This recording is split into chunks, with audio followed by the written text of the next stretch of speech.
Bonjour à tous et à toutes. Plus tôt aujourd'hui, les États-Unis ont imposé des droits de douane de 25 % sur les produits d'acier et d'aluminium du Canada. Ces tarifs, comme on a toujours dit, sont totalement injustifiés, injustes et franchement déraisonnables. As has been the case since the American president first threatened to put tariffs on Canadian exports to the United States, our sole focus is to stand up for Canadian interests, Canadian jobs, and Canadian workers. It has been extremely heartening to see Canadians from across the country rally to this cause in defense of Canada. I would also like to thank the premiers from across the country for their work on these important matters. I know Canadians are proud to see their governments stick up for their respective provinces and territories, and also, of course, stick up for the whole country. Together, we will do what we must do to protect Canada's economy. With these most recent tariffs on Canadian steel and aluminum, the U.S. administration is once again inserting disruption and disorder into an incredibly successful trading partnership and raising the costs of everyday goods for Canadians and American households alike. We will not stand idly by while our iconic steel and aluminum industries are being unfairly targeted. Today, I am announcing that the Government of Canada, following a dollar-for-dollar approach, will be imposing, as of 12:01 a.m. tomorrow, March 13, 2025, 25% reciprocal tariffs on an additional $29.8 billion of imports from the United States. This includes steel products worth $12.6 billion and aluminum products worth $3 billion, as well as additional imported U.S. goods worth $14.2 billion for a total of $29.8 billion.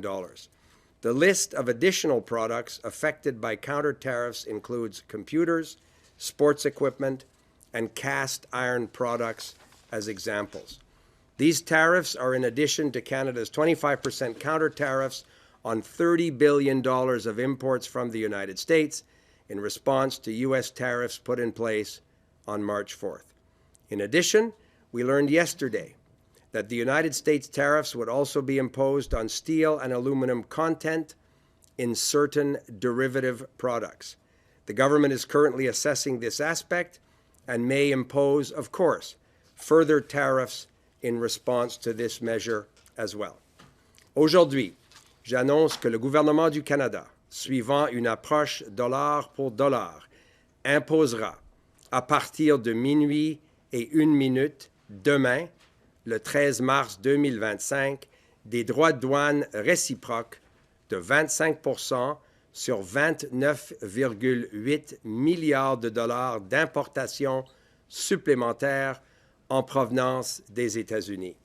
Cela comprend des produits en acier d'une valeur de 12,6 milliards de dollars et des produits en aluminium d'une valeur de 3 milliards de dollars, ainsi que des produits américains supplémentaires d'une valeur de 14,2 milliards de dollars pour une valeur totale de 29,8 milliards de dollars. La liste des produits supplémentaires concernés par les contre-tarifs comprend des outils, des ordinateurs, des équipements de sport et des produits en fonte. Ces droits de douane s'ajoutent aux droits de douane réciproques de 25 % appliqués par le Canada sur 30 milliards de dollars d'importations en provenance des États-Unis en réponse aux droits de douane américains imposés, comme vous savez, le 4 mars. Hier, nous avons également appris que les droits de douane américains seraient également imposés sur l'acier et l'aluminium contenus dans certains produits dérivés. Le gouvernement évalue actuellement cet aspect et pourra imposer évidemment d'autres contre-tarifs en réponse. Our government is also taking steps to mitigate the impact of these countermeasures on Canadian workers and businesses. by considering requests for exceptional relief through the existing remissions process. We understand that these are challenging, uncertain times for Canadian businesses and Canadian workers. That's why we've deployed measures to support workers and businesses. Export Development Canada, the Business Development Bank of Canada, and Farm Credit Corporation are there to help business owners find new markets for their products and access financing to help with liquidity crunches. We have also introduced temporary flexibilities to the Employment Insurance Work-Sharing Program, helping affected businesses keep more employees on the payroll in the event of a slowdown. Notre gouvernement utilisera tous les outils à sa disposition pour soutenir nos entreprises et nos travailleurs en ces temps difficiles. D'autres mesures pour aider les travailleurs et les entreprises pourraient être annoncées au besoin, et je suis très encouragé encore une fois par la volonté des provinces et des territoires aussi de travailler avec nous afin d'appuyer les secteurs économiques dans leur région. Notre gouvernement continuera de travailler sans relâche afin de convaincre l'administration de M. Trump d'abandonner entièrement ses droits de douane totalement injustifiés.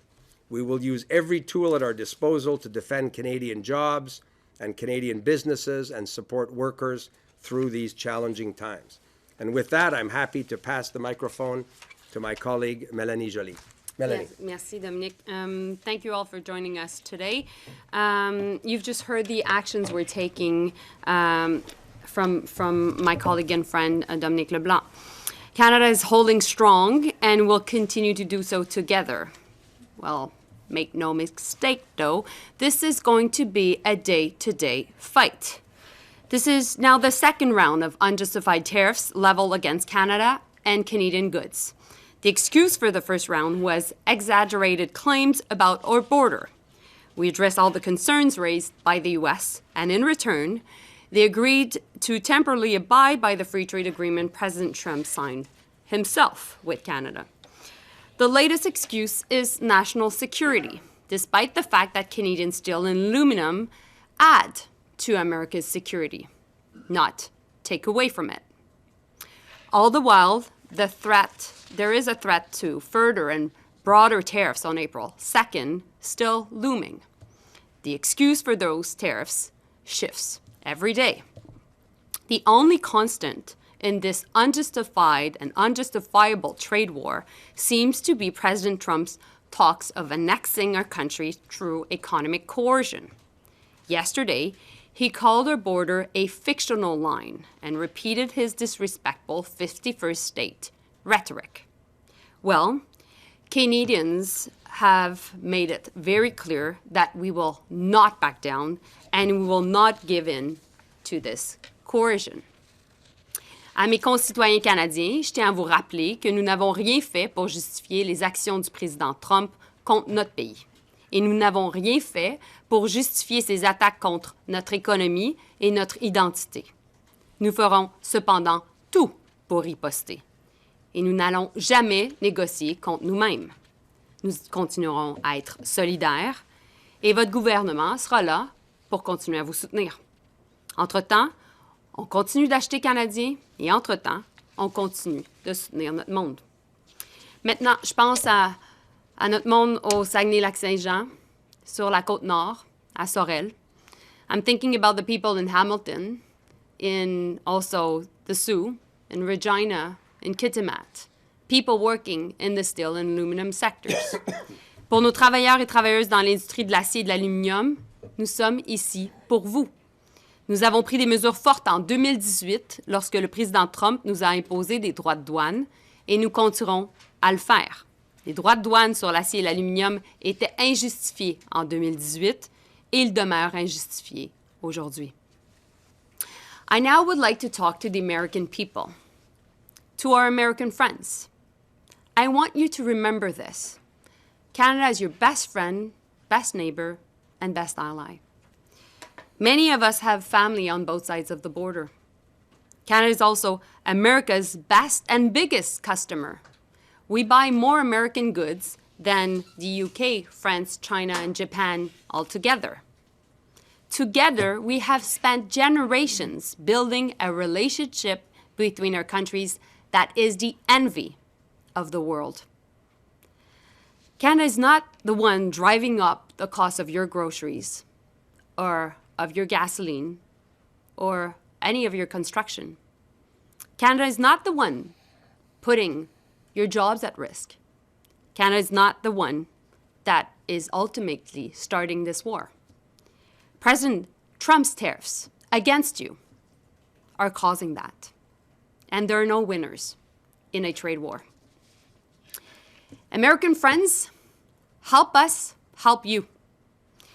Please help us end these tariffs as quickly as possible. And please talk to your elected representatives at the federal, at the state and municipal level. Please talk to your governors, to your senators, to your House representatives, and to your mayors. Send the message to the White House. Working together, Canada and the U.S. have built a strong enough economy, and working together, we can bring down inflation and bring stability to the markets. To my European colleagues, we will work together to put pressure to end these tariffs against you too. À mes collègues en Europe et dans le monde entier, je dis depuis longtemps que le Canada est le canari dans la mine. Que si les États-Unis peuvent nous faire ça à nous, leur allié et ami le plus proche, aucun d'entre vous en est exempt. Aujourd'hui, ces droits de douane injustifiés ont été imposés à vous aussi. Alors, travaillons ensemble pour les faire lever. Travaillons ensemble pour encourager les Américains à faire pression sur leurs représentants élus. Ensemble, nous avons réussi à lutter contre les droits de douane sur l'acier et l'aluminium en 2018 et nous pouvons le faire à nouveau. After this, I'm heading to the G7 Foreign Ministers meeting in Charlevoix, Quebec. I'll be meeting with Secretary Rubio.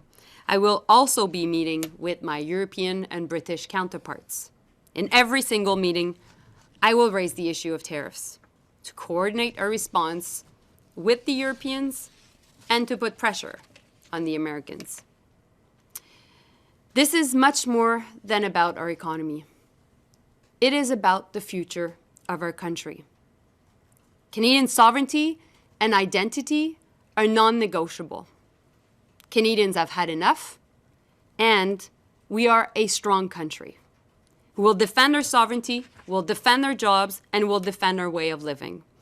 And we will do so all together, every single day, and one day at a time. Thank you. Bon matin tout le monde, bonjour tout le monde. Nous vivons l'un des moments les plus sérieux dans l'histoire du Canada. Aujourd'hui, les États-Unis poursuivent leur assaut tarifaire contre le Canada avec l'imposition de droits de douane de 25 % sur notre acier et notre aluminium. Ces droits de douane sont non seulement inacceptables, ils sont injustifiés. Ils auront un impact économique négatif considérable, comme le disaient mes collègues, des deux côtés de la frontière. As we have always said to our American friend, tariffs on Canada is a tax on American. And as I've seen someone yesterday saying, these tariffs are bringing the Wild West on the factory floors across North America. This needs to stop. This is hurtful for workers. This is hurtful for industry. This is hurtful for the competitiveness of North America. Canadian steel and aluminum are essential for North America. And we live in a time, as my colleagues have said, that where you see a nexus between economic security and national security. We need to preserve what we have achieved over generations. From energy to defense, to automotive, shipbuilding, and countless other sectors of our economy, Canadian steel and aluminum fuel North American supply chains. Actually, I was with the association representing aluminum. So one job in the United States, one job in Canada in the primary aluminum sector support 13 jobs in the United States. That's the ratio 1 to 13. This is how integrated we are when it comes to steel and aluminum in North America. But let's be clear. This is more than just about supply chains and big industry. This is about people. This is about our workers. This is about families and community all across this country and across the United States. They are the ones paying the price. This uncertainty is creating anxiety across North America, and we need to work together to stop that. Les secteurs de l'acier et de l'aluminium représentent plus de 150 000 travailleurs partout au Canada.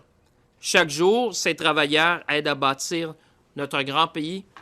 C'est pourquoi aujourd'hui, devant ces tarifs injustifiés, on réplique avec des contre-mesures robustes, comme l'a indiqué mon collègue, le ministre LeBlanc. Ces tarifs vont avoir un impact direct sur les différents secteurs de l'économie des deux côtés de la frontière. That's why today, we're hitting back against these unjustified U.S. tariffs. We're not alone in doing that, as Minister Joly said. The European Union has reacted. Our friends and allies in Japan have reacted. The world is reacting against these unjustified tariffs. But let me be clear. This is not something that we want to do. This is not something that we like to do.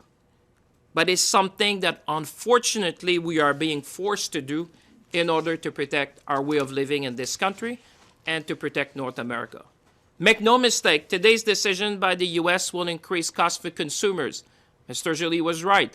When you're talking to our American friends, we need to make them clear. This is going to increase the price of construction. This is going to increase the price of car. This is going to increase the price in the defense industry. It will put thousands of jobs at risk, and I would add unnecessarily. And it will weaken North America's economic and national security. My dear friends, whether you're in Canada or in the United States, we cannot let uncertainty become the new certainty in North America. That cannot stand. That will make us less competitive. That's going to weaken us, and that's going to affect our economic security and ultimately our national security. Ce climat d'incertitude doit évidemment cesser. Et ce n'est pas seulement moi qui le dis, mais je vous invite à regarder les déclarations du PDG de Ford, du PDG d'Alcoa récemment, qui a parlé de chaos et de coûts à l'intérieur de différents secteurs de l'industrie. Demandez aux gouverneurs, aux maires, aux associations d'affaires au sud de la frontière, demandez à Wall Street, regardez l'impact des marchés financiers. Les marchés ont parlé, les tarifs vont faire mal à l'économie américaine. As we have always said, we will continue to stand up for Canada by supporting and defending our workers and our industries, and I would say our way of living as Canadian. But we also need to change our attitude. We need to change our posture, and we need to change our way of doing things in this country. This needs to be more than just a moment. It needs to be a movement to become more resilient in this country, a movement to become more confident in this country, a movement to become more ambitious in this country, and a movement to be more Canadian in this country. There's many ways for us to do that. I've said many times to Canadians, the best way to do that, the biggest power we have is our purchasing power. As my colleague have said, we can start to buy local. We can buy Canadian. Because after all, we're the largest customer to the United States of America. We will diversify our industry, we will diversify our exports, but we can also choose to buy local. That's going to make a difference to the small and medium-sized business across our country. Tomorrow, Minister LeBlanc and I are planning to join Premier Ford in Washington to convey these messages as forcefully as Canadians can do. In conclusion, let's stop with this tariff nonsense. And let's work together to make North America more competitive, more innovative, and more resilient. Our people on both sides of the border expect nothing less from us. Merci tout le monde. À vous. Thank you, ministers. We do have many more, I think 10 questions in the room, so we may not get to the online, but we will try. We'll start with Valérie Gamache from Radio-Canada. One question, one follow, please. Bonjour à vous trois. Hier, il y a eu beaucoup de bruit avec l'intervention notamment de Doug Ford dans le dossier. On se retrouve en pleine période de transition entre M. Trudeau et M. Carney. Est-ce que l'absence d'un répondant direct à Donald Trump actuellement nuit au Canada? In English and French, please. Veux-tu le prendre ou je prends? Répondant direct, on vient de répondre. Vous avez vu une réponse très directe ce matin. Le gouvernement prend ses responsabilités comme il se doit. Vous avez vu ce matin une réponse ferme, cohérente. Ce n'est pas une surprise. On avait On avait dit qu'on allait répondre d'une façon mesurée, proportionnelle. C'est ça que nous avons fait aujourd'hui. Alors, le gouvernement continue de prendre ses responsabilités et on va continuer de le faire. Moi, ce que je dirais aussi, c'est que le plus important présentement, c'est qu'il y ait une unité au sein du Canada. Parce qu'on sait que les Américains vont être divisés. Et donc, basé là-dessus, on va continuer à démontrer du leadership, comme on le fait au niveau fédéral. On va soutenir aussi les premiers ministres qui démontrent du leadership ensemble. Parce qu'au final, ce qu'on doit faire, c'est faire reculer les Américains. So what I would say in English is right now the most important thing is Canada's unity. Because what we know is that the Americans themselves are divided. And so what you're seeing today is leadership on the part of the federal government, and also we'll continue to work with the premiers that are showing leadership as well, because we need to fight back against this nonsense. Et je comprends que demain, vous partez à Washington, M. LeBlanc et Champagne. C'est quoi l'objectif de la rencontre là-bas? Est-ce que c'est de réouvrir et de devancer la négociation de la CEUM? Est-ce que où on est dans régler la question très ici maintenant? Là? Bien, je peux peut-être débuter, oui. François-Philippe peut ajouter. Non, on ne va pas renégocier ou même commencer une discussion sur la question de renégocier le CEUM.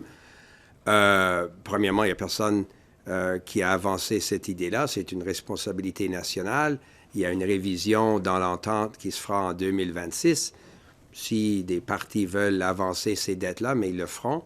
Demain, la discussion sera sur l'urgence de diminuer la température, d'enlever les tarifs douaniers qui sont appliqués sur l'acier et l'aluminium aujourd'hui. Le secrétaire Lutnick a un mandat d'arriver au début avril, le 2 avril, avec les mesures surtout globales, les mesures qui vont examiner leurs relations avec tous les pays. Mes discussions avec le secrétaire Lutnick sont vraiment tournées vers cette décision-là du 2 avril. On va faire tout ce qu'il faut faire pour enlever le Canada des mesures qui se sont appliquées depuis déjà une dizaine de jours et arriver à une discussion, à un résultat le 2 avril qui, j'espère, est plus cohérent que qu'est-ce qu'on a vu au cours des prochaines semaines. Alors, ce sera ça l'objectif de nos discussions et on sera évidemment prêt à retourner la semaine prochaine. On est toujours prêt à travailler avec le gouvernement de M. Trump sur l'objectif d'enlever les tarifs douaniers qui s'appliquent injustement à l'économie du Canada. Non, je vous dirais, c'est... So sure, in English, and then François-Philippe can add, the discussion tomorrow, it's not about renegotiating the USMCA.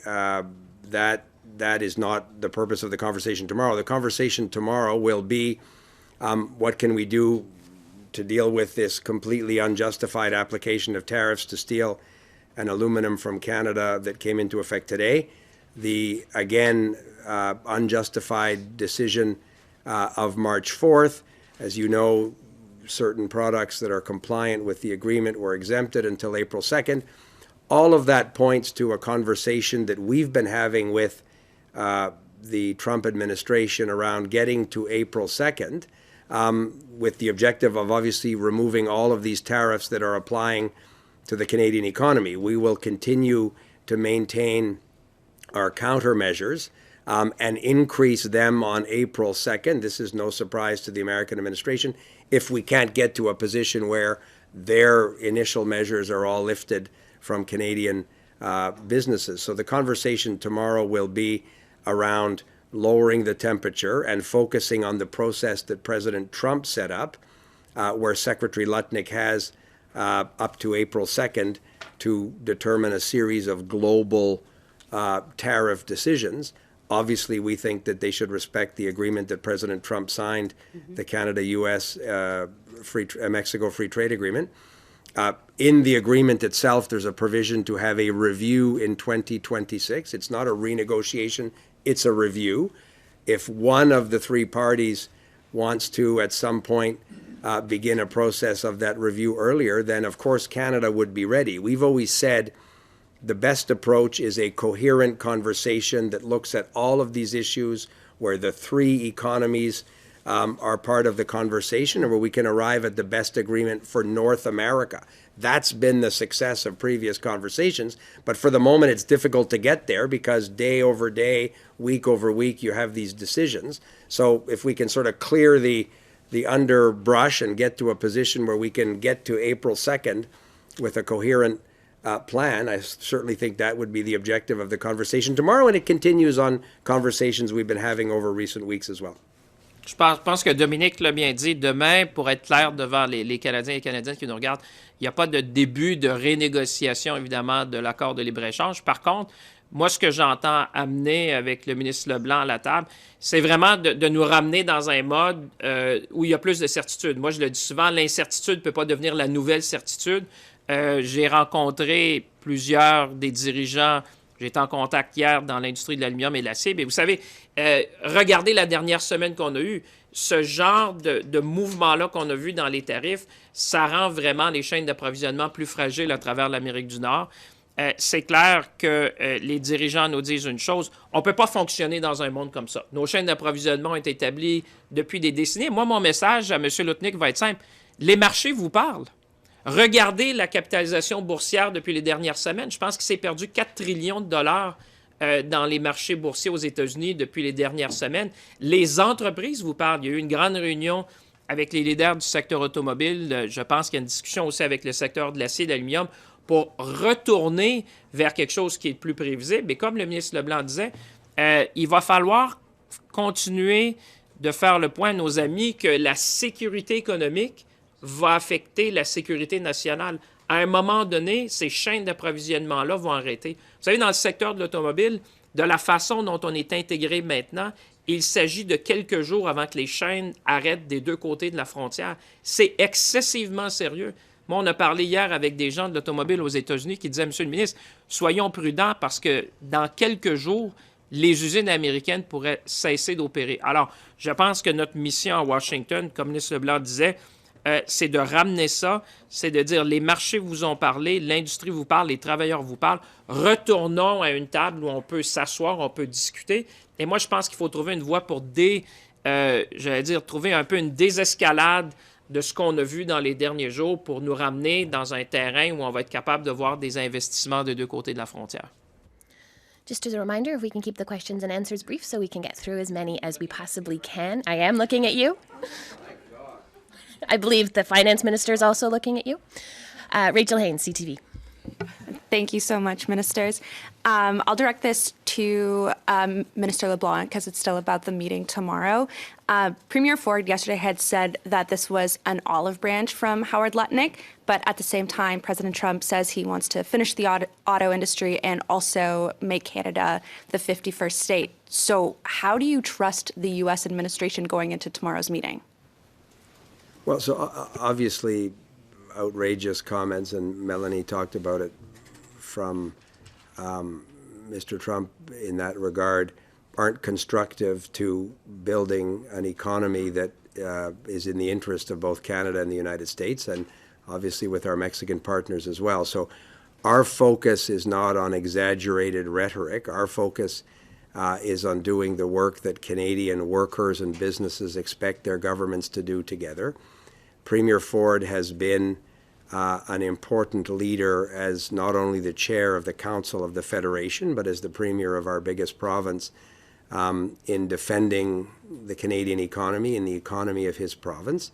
I think it would be irresponsible not to take an opportunity to talk to Howard Lutnick about what we think is important to build a strong North American economy and why we think these continued tariff measures and the necessary and appropriate response that comes from Canada is not a constructive path to be on. If you're like racing to the basement, there's no real prize for being the first person to get to the basement. Like it doesn't feel like the path that we want to be on.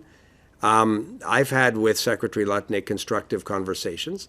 So this is an opportunity again to figure out, I hope, the best way to get to April 2nd, the decision points that they have set up themselves in a way that protects and promotes economic growth in Canada.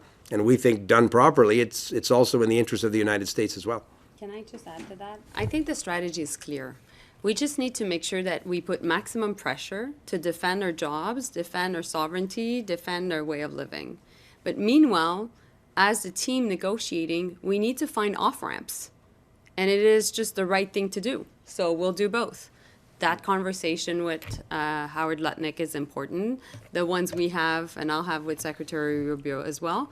So we're doing that in the best interest of Canadians. Let me just add on the auto sector because you touched something that will really, but that's going to affect hundreds of thousands of people in this country. Trust me, those who are watching are listening to that. Those who are watching, we're going to fight for the auto sector every single day. I spoke to them and I say, Canadians have been there for you. Canadians have been there for the auto sector for decades since we had the Auto Pact. And these companies, most of them, have long-standing commitments to this country.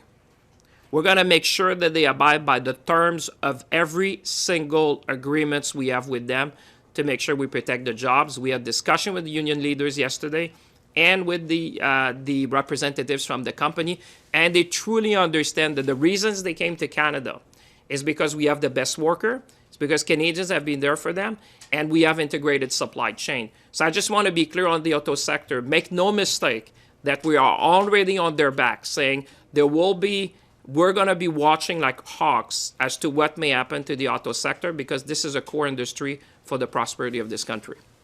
All right, thank you. And Prime Minister, my next question is, Prime Minister-designate Mark Carney had campaigned on dollar-for-dollar retaliatory tariffs. Did he have a say in today's announcement? Obviously, we took note of what the Prime Minister-designate said in the leadership campaign, but it's also been the position of the Government of Canada to have a strong response to these unjustified measures. So this shouldn't surprise anyone. We have been clear that if the Americans took this unreasonable and unjustified step, Canada would respond as Canadians expect their government to respond. As Mélanie and François-Philippe said, we benefit from the support of premiers across the country, of business leaders. But our objective always is to get to a position where the American tariffs are lifted and all of the tariffs are lifted, and then so too, of course, will be our retaliatory measures. But until the Americans make that decision, we'll continue, as Mélanie said, to increase the pressure. None of this is surprising to the American administration. You could have seen this coming. This response was well known and planned for a number of weeks, and we'll continue to do everything we need to do to defend the Canadian economy.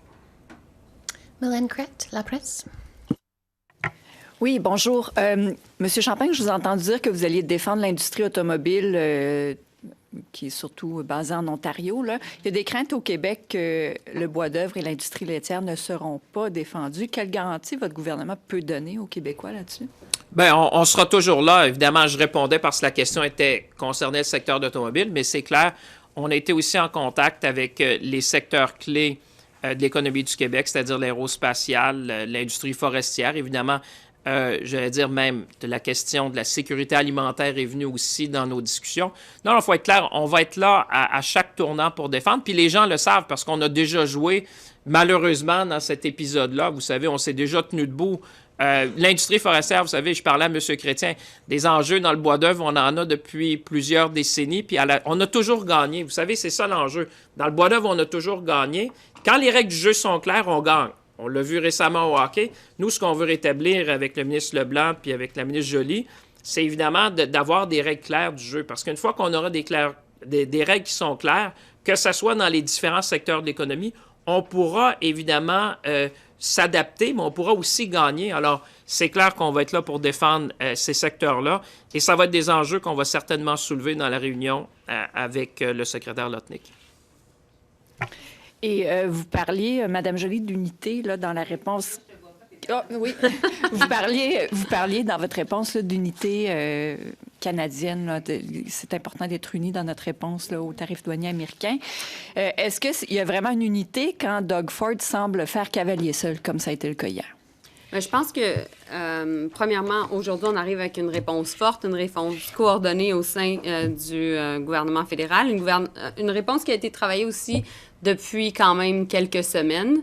On savait depuis quelques semaines que des tarifs sur l'acier et l'aluminium pouvaient être mis en place, donc on s'est préparé. Donc, comme le disait mon collègue Leblanc, il n'y a pas de surprise. En même temps, ce que je pense que les premiers ministres et tout le monde au pays, ce qu'on fait présentement, c'est qu'on essaie de trouver quels sont nos leviers pour mettre de la pression, pour envoyer un message, pour faire réagir, premièrement, le peuple américain, qui est ultimement notre grand allié, pour mettre de la pression sur l'administration Trump. Et donc, dans ces circonstances-là, je pense qu'on peut démontrer qu'on a une réponse qui est forte et coordonnée, puis qu'on va faire reculer l'administration Trump. On est dans une bataille existentielle. Existentielle pour nos jobs, existentielle pour les familles qui dépendent de ces jobs et existentielle pour notre souveraineté. C'est pas juste une question économique, c'est ultimement l'avenir de notre pays qui est en jeu. Et donc, moi, je suis fière de la réponse canadienne de façon générale. Well, this is not only a threat to Canadian jobs, not only a threat to so many families that are supported by these jobs, it is an existential threat to our country. And we will fight for every single job, we'll fight for families, and we'll fight for who we are as a country, because this is not only about the economy, it is about the future of our country. David Aiken, Global.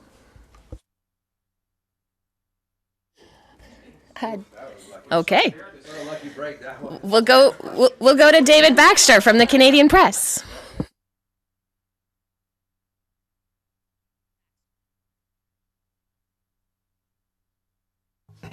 There we go. So we can actually get the interpretation on there.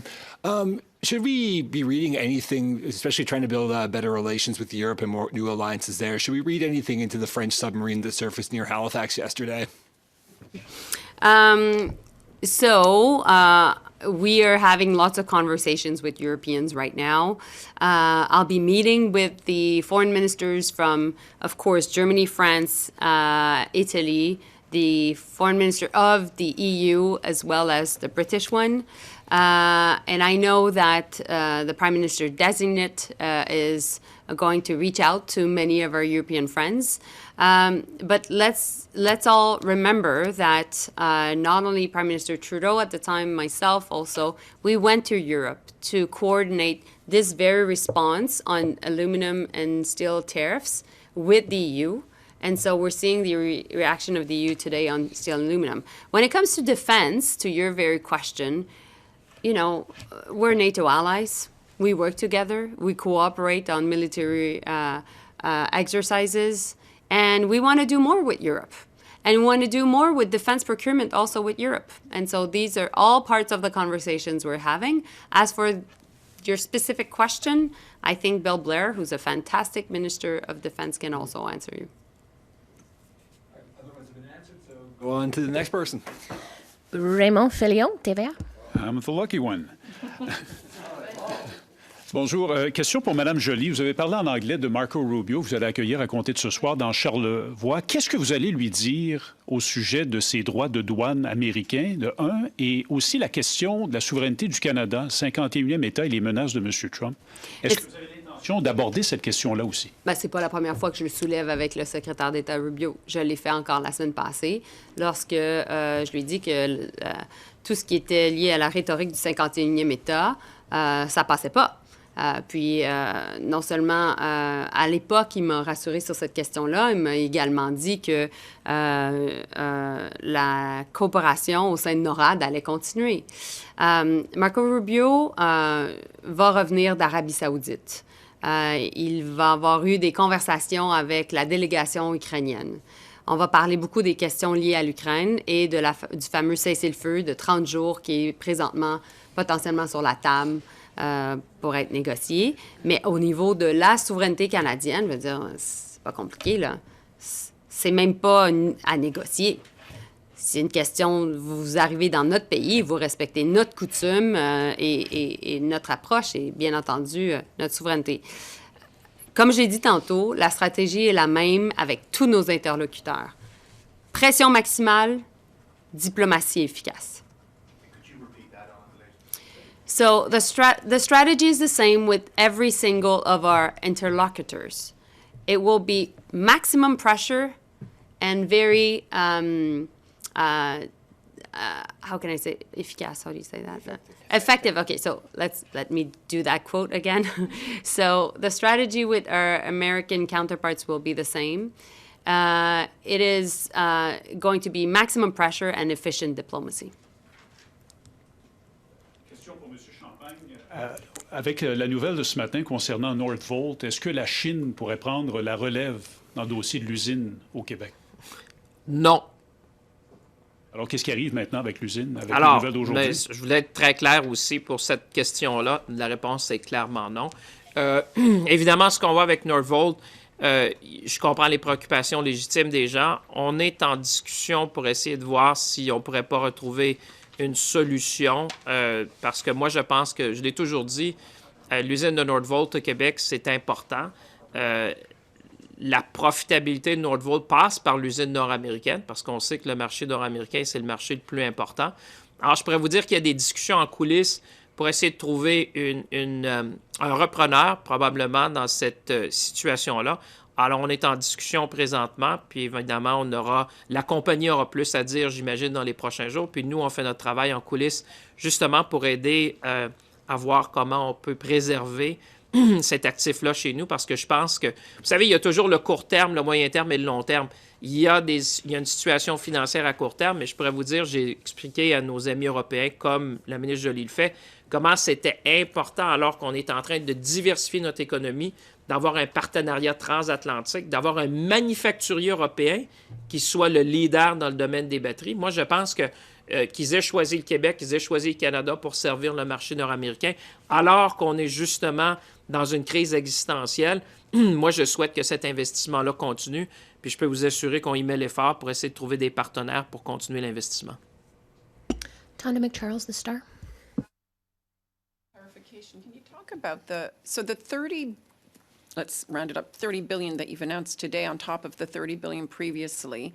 That's, I assume, part of that $155 billion overall package that Canada said it would target eventually, right? It's not an additional 30 on top of 155. Is that correct? That's right. Okay. So that's not my question. I just wanted that clarified. Oh, so that, well, let me, that's no, one that's question. Okay. That's just a clarification. Thanks. Okay. Mr. LeBlanc, what do you understand to be the incoming Prime Minister, Mr. Carney's, strategy to deal with Trump? You talked about your ideas, but I'd like, since you're his now finance minister and frontline person dealing with it, what can Canadians expect in the weeks ahead? So obviously, technically, the premise of your question is not accurate. Mr. Carney will be sworn in with his cabinet sometime in the coming days, so I just don't want to accept the premise of those questions, and I certainly don't want to speak for our new boss.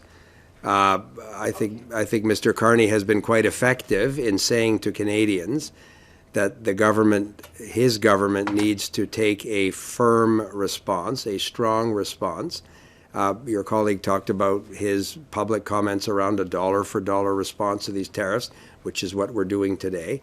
But I have every confidence that he's exactly the right leader at this moment to continue to take a tough, responsible, proportionate position with respect to these unjustified American tariffs, but also to lead the Canadian economy to a position where these tariffs are lifted and we have a stronger economy that's less dependent on this obviously unpredictable context. Can I add to that? Yeah. I think Mr. Carney is a serious person, a serious man, and he'll engage only if there are serious talks. And as a follow-up then, you talked about the need to find off-ramps, and yet you also talked about the need for Canada to use its levers to exert maximum pressure. And given that energy is such a powerful lever, to what extent are you prepared to put export tariffs on energy? We've received that question at nearly every single press conference since we've been dealing with these threats of tariffs. No, but listen, Tonda, I'm answering your question.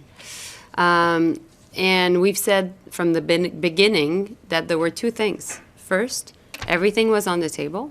And second, we needed to keep strong Canadian unity in the face of Americans being divided. And so that will be our strategy going forward, and as it has been since the past weeks. Donna, may I say, this is negotiation 101. We've been negotiating quite a bit in this country. We know how to negotiate. When you get in a negotiation with the Trump administration, we've been in that movie before, in the last Trump administration.